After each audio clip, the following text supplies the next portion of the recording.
करो कि सीबीआई में जो काम होता है वो क्या क्या होता है। क्योंकि देखो यार, आप सभी मेरे भाई बहन हो, ठीक है। और मुझे जहां तक लगता है कि जितना पढ़ाना इंपॉर्टेंट है ना, उतना इन सभी चीजों के बारे में अवगत कराना भी इंपॉर्टेंट है। अगर इन चीजों के बारे में हम जानेंगे नहीं तो हमें पता कैसे चलेगा कि यार हमें तैयारी करनी है तो किसकी करनी है, हमें कौन सी चीजें मोटिवेट करेंगी। अगर एक किसान को खेती नहीं आती है, ठीक है, तो वो अनाज कैसे उगाएगा। आपको पता तो होना चाहिए कि आप किस पोस्ट के लिए बने हो। तो इसीलिए मैंने ये जो मुहिम है वो शुरू की है कि नहीं यार, एक पोस्ट तो डेली मैं अपने भाइयों को बताऊंगा जरूर आगे इस चैनल पे, ताकि वो सब्सक्राइब भी करे इसी विश्वास पे कि हाँ सच में मुझे कुछ सीखने को मिल रहा है, सच में कुछ मेरे लिए, मेरे फायदे के लिए बात हो रही है यहाँ पे, और किसी के लिए नहीं हो रही है। ठीक है, तो तुरंत वीडियो को जो है लाइक कर दो और चैनल को सब्सक्राइब भी कर दो। बात करते हैं वर्क के प्रोफाइल के बारे में। तो जैसे पहला काम आपने सुना होगा, इन्वेस्टिगेशन। इन्वेस्टिगेशन का मतलब क्या हो गया, जैसे आप ऐसे समझ लो, भैया सीबीआई का जांच पड़ताल चल रहा है, उनके घर पे छापा उपा पड़ा हुआ है और सीबीआई की टीम आई हुई है, एक एक चीज उनसे पूछ रही है, बताओ कितना लिया, किसको दिया, कितना दिया।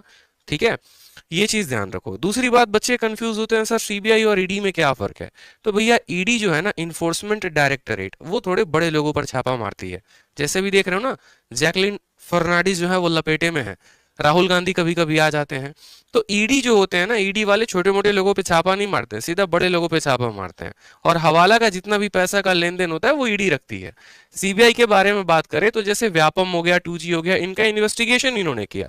ठीक है, जैसे बिहार में मानो कोई बहुत दुखद घटना हो गई, उन्नाव रेप केस पीड़िता का हो गया, तो वहां पर सुप्रीम कोर्ट ऑर्डर देती है सीबीआई को, जाइए आप जांच पड़ताल करिए, उस पर्टिकुलर स्टेट की या जो टास्क फोर्स है, एसटीएफ है, वो पक्ष नहीं हो पा रही है, तो आपकी हमें निष्पक्षता की जरूरत है। दूसरी बात, बहुत बार ऐसा होता है कि सीबीआई की जरूरत क्रिमिनल्स को भी पकड़ने में होती है। एग्जाम्पल के तौर पे जैसे मानो विजय माल्या भाग रहे हैं या कोई क्रिमिनल भाग रहा है देश छोड़ के, उस केस में सीधा का सीधा सीबीआई को ऑर्डर दिया जाता है कि आप उनको पकड़ें, आप उनका थोड़ा मान सम्मान ध्यान रखें।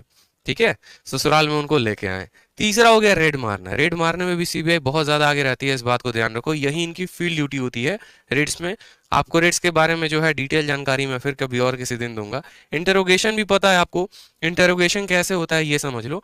जैसे मानो कि आपको ऐसे समझ लो कि मैं सीबीआई का ऑफिसर हूँ और मुझे पता चला कि राजस्थान में कोई पर्टिकुलर कहीं पर बहुत बड़ी डकैती हो गई है, उसमें वहां की राज्य सरकार की जो पुलिसें हैं वो उस केस को पर्टिकुलर तरीके से सॉल्व नहीं कर पा रही।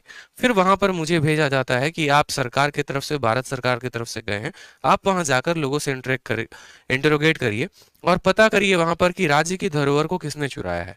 तो वहां पर जाके मैं उल्टा उस पुलिस ऑफिसर से भी इंटरोगेट कर सकता हूँ जो उस थाने का एसआई है।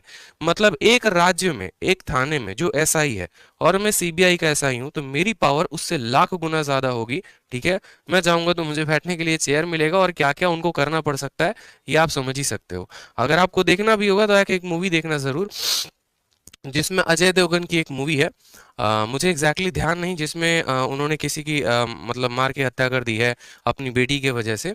उसमें बड़े अच्छे तरीके से सीबीआई ऑफिसर का जो पावर है वो दिखाया गया है। इसके